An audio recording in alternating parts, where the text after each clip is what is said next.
Hello everybody, this is Pastor Green. We're doing another Bible study, 2 Kings chapter 25. If you'd like me to come speak at your church, or if you have any questions, you can email me at godsohman@gmail.com, or you can just comment below. 2 Kings 25 verse 1. And it came to pass in the 9th year of his reign, in the 10th month, the 10th day of his month, that Nebuchadnezzar king of Babylon came, he and all of his hosts, against Jerusalem, and pitched against it, and they built forts against it round about. And the city was besieged the 11th year of King Zedekiah. So if you remember, this was the last king in this reign, and he was bad. And after his reign, they went into Babylonian captivity. Zedekiah and his people knew what God had said, and they ignored it. So maybe 70 years in prison is going to teach him. If you look here on the map, this is where Babylon is, and this is where Judea is. And if you look at this green thing, that's where they actually had to walk to get to Babylon from Judea, because in the middle yellow area there's a big desert.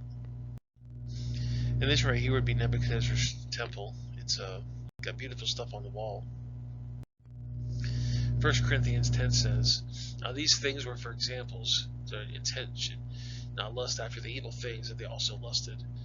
And then in verse 11 says, now these things happen for them for ensamples, that they are written for our admonition, from whom the ends of the world will come. So sometimes you go through things in life that teach you yourself not to make mistakes. And some things you hear from somebody else what not to do to make mistakes. Why would you do the thing that I just told you not to do? God told the people, if you follow me, you're going to be good. And if you don't follow me, he's going to give you up to your adversaries. I told you not to use bleach. Jeremiah 32, we're going to talk about Jeremiah a lot in this chapter. Jeremiah 32 verse 1 says, and the word that came to Jeremiah from the Lord of the 10th year of Zedekiah king of Judah, which was the 18th year of Nebuchadnezzar. For then the king of Babylon's army besieged Jerusalem, and Jeremiah the prophet was shut up in the court of prison, which is on the king's house. For Zedekiah king of Judah has shut up and saying, wherefore dost thou prophesy and say, thus saith the Lord, behold, I will give this city to the hand of the king of Babylon, and he shall take it. And Zedekiah king of Judah shall not escape out of the hands of the Chaldeans, but shall surely be delivered to the hands of the king of Babylon. And shall speak with him to the mouth of mouth, and his eyes shall behold his eyes. And he shall lead Zedekiah to Babylon, and there shall be until the visit him, saith the Lord. Though he fight with the Chaldeans, shall he not prosper. So the question is, why is Jeremiah known as the weeping prophet? It says Jeremiah was chosen by God before birth to be a prophet to the nation of Judah.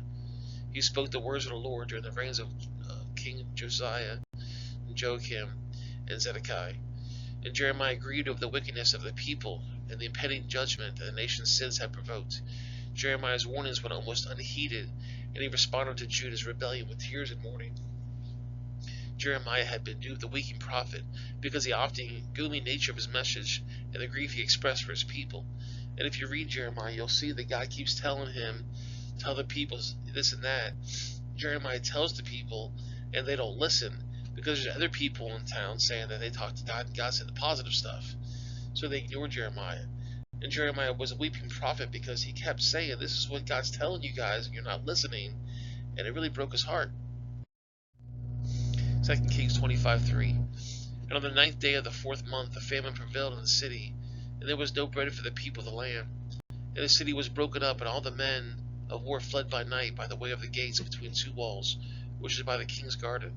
Now the Chaldeans were great against the city round about, and the king went the way towards the plain. The church says, you should have listened to me. And the army of the Chaldeans pursued after the king, and overtook him in the plains of Jericho, and all his army was scattered from him. So they took the king and brought him up to the king of Babylon, to Rablah, and they gave judgment upon him. And they slew the sons of Zedekiah before his eyes, and put out his eyes of Zedekiah, and bound him with feathers and brass, and carried him to Babylon. And in the 5th month of the 7th day of the month, which is the 19th year of King Nebuchadnezzar, king of Babylon, came Nebuchadnezzar, captain of the guard, servant of the king of Babylon, into Jerusalem. And he burnt the house of the Lord and the king's house, and all the houses of Jerusalem, and every great man's house burnt with fire. And with the army of the Chaldees, they were the captain of the guard, broke down the walls of Jerusalem round about. Now the rest of the people that were left in the city, and the fugitives that fell away from the king of Babylon, with the remnant of the multitude, did Nebuchadnezzar, the captain of the guard, carry away. But the captain of the guard left out the poor in the land, and the vine dressers and husbandmen, and the pillars of brass that were in the house of the Lord, and the braces, and the brazen sea that was in the house of the Lord, did the Chaldeans break in pieces, and carried the brass with them to Babylon, and the pots, and the shovels, and the sniffers, and the spoons, and all the vessels of brass, wherefore they ministered, took thee away. Now they start mentioning the pots and shovels and sniffers, but they don't mention the ark. They mention the fire pans and the bowls, and such things were gold, and silver, and the captain of the guard took away. The 2 pillars, 1 sea, and bases, which Solomon had made for the house of the Lord, and the brass of all these vessels which without weight. Again, they don't mention the ark of the covenant. That's a pretty big thing. Why would they mention all the little stuff like pots and shovels and spoons and bowls, and not mention the ark of the covenant? So the question is, what about the ark of the covenant? Jeremiah 52:19 says, and the basins, and the fire pans, and the bowls, and the cauldrons, and the candlesticks, and the spoons, and the cups, which were gold, and which were silver, took the captain of the guard away. We know that the ark of the covenant is made of solid gold, so why wouldn't they take that?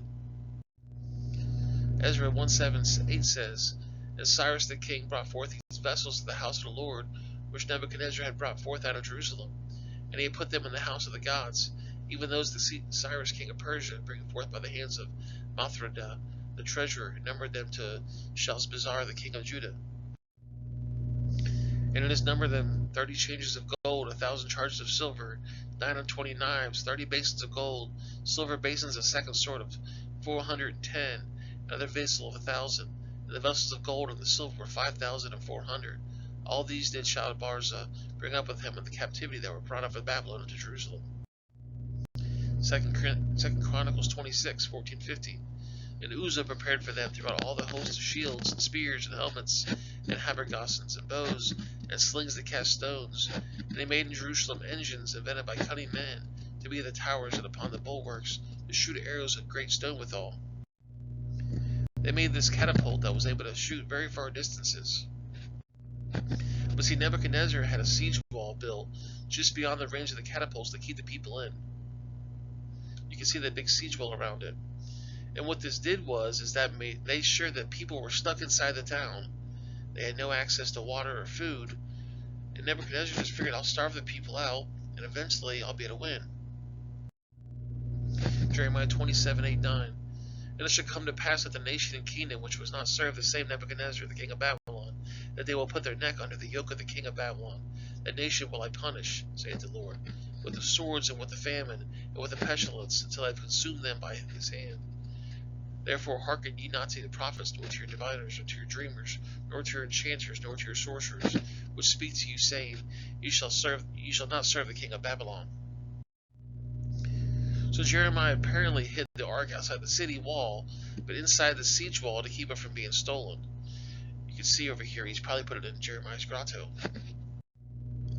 And you can see this pink area, that's Jeremiah's grotto. That's going to be kind of outside the city, but yet it's still inside the siege wall. And he probably put it there. And if you actually look up, I can't think of his name off the top of my head, but it'll be on the next slide here. He actually went and searched the area, and he thinks he found the Ark of the Covenant. Ron Wyatt, that's his name, Ron Wyatt. He basically says that he thinks he found the Ark of the Covenant, and really quickly, it looks like what he found.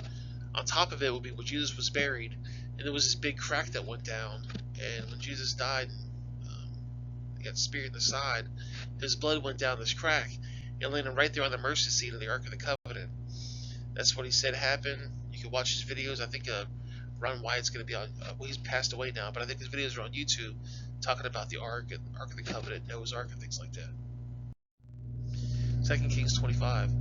The height of one pillar was 18 cubits, and the chapter upon it was brass, and the height of the chapter 3 cubits, and the wreathen work and pomegranates upon the chapter round about of brass, and to all these that second pillar with wreathen work, And the captain of the guard took Shira, the chief priest, that Zephaniah the second priest, and the three keepers of the door.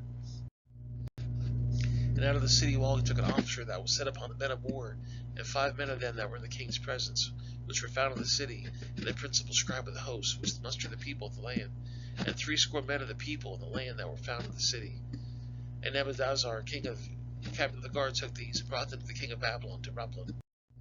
And the king of Babylon smote them, and slew them in Riblah, in the house of Hamath. And Judah was carried away from their land. And as for the people that remained in the land of Judah, whom Nebuchadnezzar king of Babylon had left, even over them he made Galdalf, the son of Alcalman, the son of Zophon, the ruler. And when all the captains of the armies and all their men heard the king of Babylon had made Galath governor, they came to Galath to Mizpah, even Ishmael, the son of Nathan, and Jotham, the son of Kerith, and Saholhath, the son of Talmeth, the Nephite. And Jalethan, the son of the Machinid, then their men, and Galoth spoke to them and to their men, and said unto them, Fear not, for the servant of the Chaldeans dwell in the land. They serve the king of Babylon, and it shall be well with you. God had made it really clear that they were going to go into captivity for their sins, and they better submit to the king of Babylon. Jeremiah 27 says, At the beginning of the reign of Joachim, the son of Joash, the king of Judah, came this word unto Jeremiah from the Lord, saying, Thus saith the Lord to me, Make 3 bonds and yokes, and put them upon thy neck. And you can see here, this would be a cow's yoke. They did the same thing with people. They put them around their neck, and their hands were lifted up. And basically, they would carry him like this way so they couldn't escape. Acts 21 says, As we tarried there many days, there came down from Judea a certain prophet named Agabus. And when he come unto us, he took Paul's girdle and bound his own hands and feet. And he said, Thus saith the Holy Ghost, So that the Jews of Jerusalem bind the man that oweth his girdle, and I shall deliver him to the hands of the Gentiles. And you can see all throughout the Bible it talks about a sign. 1 Corinthians 1 says, For after that the wisdom of God, the word by wisdom knew not God, and pleased God by the foolishness of preaching, to save them that believe. For the Jews required a sign, and the Greeks seek after wisdom. Jeremiah 27. And he sent them to the king of Edom, the king of Moab, and the king of Ammonites, the king of Taurus, and the king of Zodon, and the hand of the messengers which come to Jerusalem, to Zedekiah the king of Judah, and commanded them to stay in their masters. Thus saith the Lord of hosts, the God of Israel, Thus shall say to your masters, I have made the earth, and the man and the beasts that are upon the ground, and my great power to be outstretched arm I have given into what seemed to meet to me. And now I have given these lands to the king of Nebuchadnezzar, the king of Babylon, my servant, and the beasts of the field have I given him also to serve him. And the nations shall serve him, and his son, and his son's son, until the very time of the land come. Then the make nations and great kings shall serve themselves to him. And it shall come to pass with the nations and kingdoms which would not serve the same Nebuchadnezzar, the king of Babylon, and they would not put their neck under the yoke of the king of Babylon, the nation which I punish, saith the Lord, with the sword, and with the famine, and with the pestilence, until I have consumed them by his hand. Back to 2 Kings 25, verse 25. But when it came to pass at the 7th month, that Ismael, the son of Nathan, the son of Eliphamah, and the seed roll came, and 10 men with him, and smote Godaliah, and he died, and the Jews and the Chaldeans that were with him in Mizpah. And all the people, both small and great, and the captains of the armies, arose, and came to Egypt, for they were afraid of the Chaldees. And it came to pass in the 7th and 13th year of the captivity of Joachim, the king of Judah, in the 12th month, and the 7th and 20th day of the month, that evil Marduk, the king of Babylon, did, in the year that he began to reign, did lift up his head to Joachim, son of Judah, out of prison. And he spoke kindly to him, and set his throat upon the throat of the kings that were with him in Babylon, and changed his prison garments. And he did eat bread continually before him in the days of his life. And his allowance was continually allowance given to him by the king, at daily rate for every day in all the days of his life. Jeremiah 13:15 says, Hear ye, and give ear, not be proud, for the Lord has spoken. Give glory to the Lord your God before he caused darkness, and before the feet stumble, and upon a dark mountain. And while you look for light and turn to the shadows of death and make it gross darkness. But if you will not hear it, my soul shall weep in secret places for you. Pride, and mine eyes shall weep sore and run down with tears, because the Lord's flock is carried away captive. John 11 says, Then when Mary had come where Jesus was and saw him, she fell down at his feet, saying unto him, Lord, if thou hadst been here, my brother had not have died. When Jesus therefore saw her weeping, and Jews also weeping, when he came to her, he groaned in the spirit and was troubled. And he said, Where have ye laid him? And he said unto him, Lord, come and see. And Jesus wept.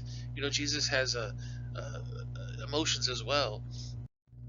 Hebrews 4 says, Seeing that we have a high great priest in the past of the heavens, Jesus the Son of God, let us hold fast to our profession. For we have not a high priest which came to be touched with the feelings of our infirmities, but it was all points tempted like we are, yet without sin. Let us therefore come boldly into the throne of grace, that we may obtain mercy, to find grace and help in time of need. Jeremiah had been told by God to deliver the message. The king and the people refused to submit, and so Jeremiah wept.